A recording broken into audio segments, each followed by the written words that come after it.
सर्वप्रथम पॅनमध्ये 1 कप तीळ टाकून 4 ते 5 मिनिटे लो फ्लेमवर तीळ भाजून घेऊयात.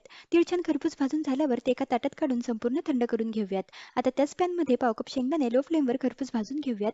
शेंगदाणे भाजून पूर्ण थंड करून त्याची साल काढून घेऊयात. आता एका ताटाला चमचाभर तूप लावूयात. आज आपण बिना पाकाची तिळगुळ वडी बनवणार आहोत. शेंगदाणे थंड झाल्यावर त्याचे पूर्ण साल काढून घेऊयात व आपण भाजून घेतलेल्या तिळातील 3 ते 4 चमचे तीळ वाटीत काढून घेऊयात.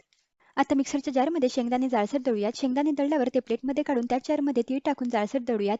आता तिळाच्या कुटामध्ये शेंगदाण्याचा कूट, चमचाभर वेलची पूड व ज्या कपाने तीळ मोजून घेतले त्याच कपाने 1 कप गूळ घालून मिक्सरला दळून घ्यायचं. आता पॅनमध्ये चमचाभर तूप टाकूयात. तूप गरम झाल्यावर त्यामध्ये दळून घेतलेले सर्व जिन्नस टाकून लो फ्लेमवर मिक्स करूयात. यामध्ये आपण आधी काढून घेतलेले तीळ टाकून लो फ्लेमवर मिक्स करूयात. अगदी 2 ते 3 मिनिटात लो फ्लेमवर हे मिश्रण घट्ट होते. गॅस कुठेही मोठा नाही करायचा. मिश्रण घट्ट झाल्यावर गॅस बंद करून आपण तूप लावलेल्या ताटावर हे मिश्रण काढून चमच्याने किंवा वाटीने हे मिश्रण सेट करूयात व आवडीच्या शेपमध्ये वडी कट करूयात. वडी कट केल्यावर अर्धा तास ह्या वड्या संपूर्ण थंड होऊ देऊयात. छान मऊसूत बिना पाकाची